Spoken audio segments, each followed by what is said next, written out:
नमस्कार, जय श्री कृष्णा। मैं राकेश शिवानी स्टोर चैनल में आपका बहुत बहुत स्वागत करता हूं। और जैसा कि मैं आपको कुछ वीडियो से बता रहा हूं कि कुंडली देखते वक्त हमें क्या क्या देखना चाहिए जिससे प्रेडिक्शन करने में आसानी होती है।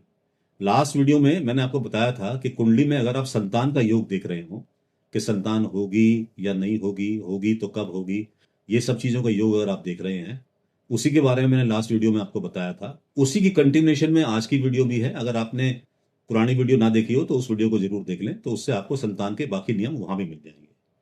अगला नियम क्या है संतान होने या ना होने का?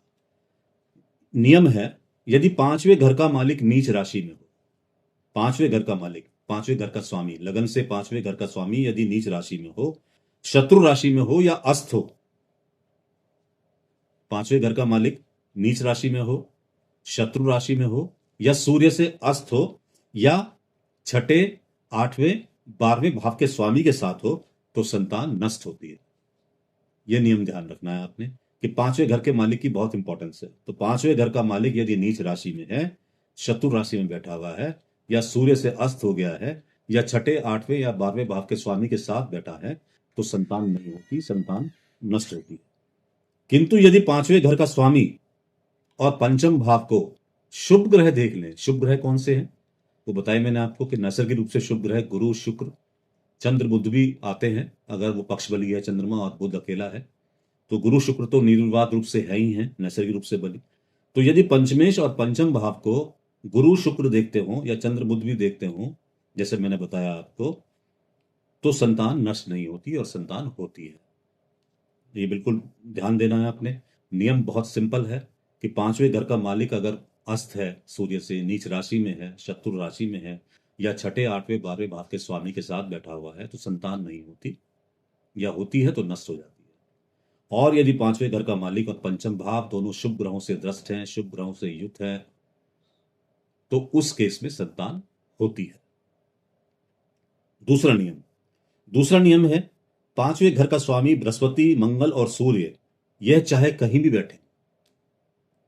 पांचवें घर का स्वामी बृहस्पति, मंगल, सूर्य, ये तीन ग्रह हो गए, चार ग्रह हो गए। पांचवें घर का स्वामी हो गया, बृहस्पति हो गया, मंगल हो गया और सूर्य हो गया। देखिए, पांचवें घर का स्वामी तो जरूरी है कि अच्छे भाव में हो, क्योंकि पांचवें घर का स्वामी संतान का भाव होता है। संतान भाव का स्वामी अच्छे भाव में गया, छठे, आठवें, 12वें में नहीं गया तो अच्छा होता है, लेकिन वो कहीं भी बैठा हो। इस श्लोक के अनुसार ये है कि पांचवें घर का स्वामी कहीं बैठा हो, आपका सूर्य कहीं बैठा हो, सूर्य कालपुरुषी कुंडली में पांचवें घर का स्वामी होता है, वो भी कहीं बैठा हो, और बृहस्पति और मंगल भी कहीं बैठे हो, चाहे 6, 8, 12 भाव में हो, कहीं भी। किंतु यदि पुरुष नवांश में है,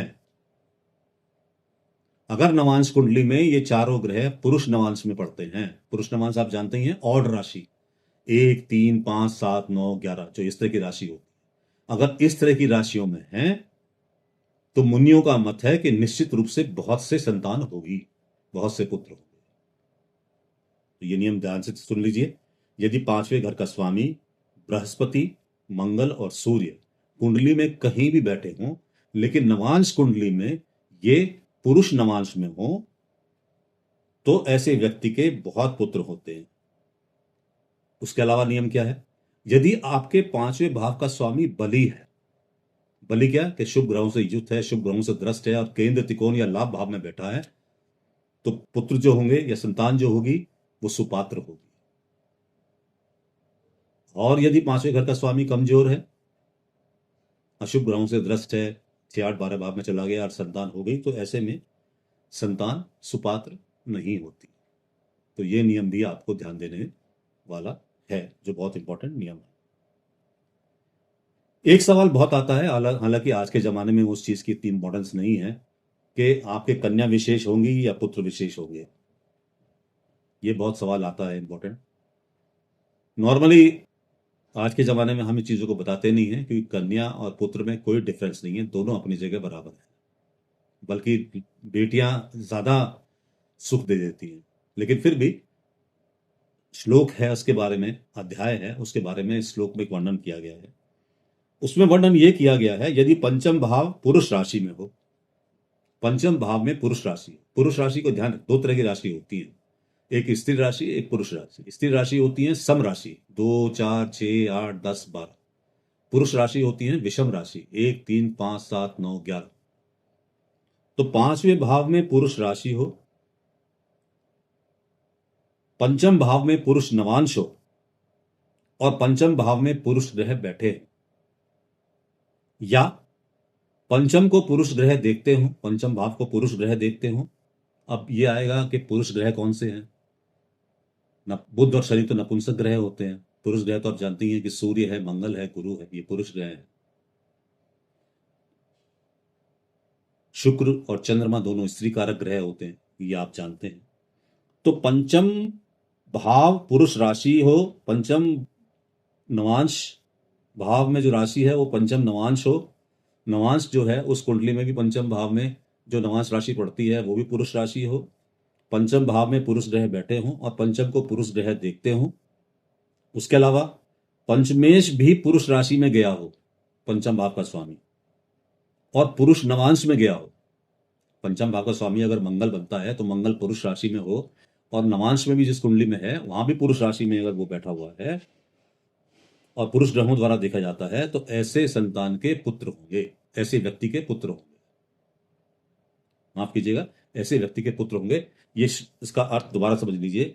यदि पंचम भाव में पुरुष राशि हो, पंचम भाव में पुरुष नवांश हो, नवांश कुंडली में पंचम भाव में पुरुष ग्रह बैठे हों, पंचम को पुरुष ग्रह देखते हों और पंचमेश भी पुरुष राशि पुरुष नवांश में स्थित हो तथा पुरुष ग्रहों द्वारा देखा जाता हो, तो ऐसे व्यक्ति के पुत्र संतान होती है। और यदि पंचम भाव में स्त्री राशि हो, पंचम भाव नवांश कुंडली में भी स्त्री नवांश हो, पंचम में स्त्री ग्रह बैठे हों, स्त्री ग्रह पंचम को देखते हों, पंचमेश भी स्त्री राशि में हो और स्त्री नवांश में स्थित हो और वहां भी स्त्री ग्रहों से युक्त या ग्रस्त हो, तो उस केसेस में ऐसे व्यक्ति के कन्याएं जन्म लेती हैं। तो आशा करता हूं ये आपको श्लोक समझ आए होंगे।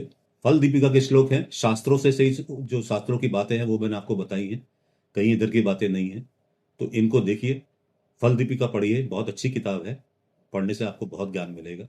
और इसके अलावा अगर आपको वीडियो अच्छा लगा हो तो काइंडली लाइक कीजिएगा, सब्सक्राइब कीजिएगा, शेयर कीजिएगा, उससे मोटिवेशन बढ़ता है। और इसके अलावा एक सूचना और भी देनी है कि हम लोग एस्ट्रोलॉजिकल रेमेडीज, बहुत जरूरी उपाय, ग्रहों के उपाय की क्लास स्टार्ट करने जा रहे हैं मार्च में। जो लोग भी आप में से इंटरेस्टेड हो वो दिए गए नंबर पर नामांकन करा सकते हैं। धन्यवाद। जय श्री कृष्ण।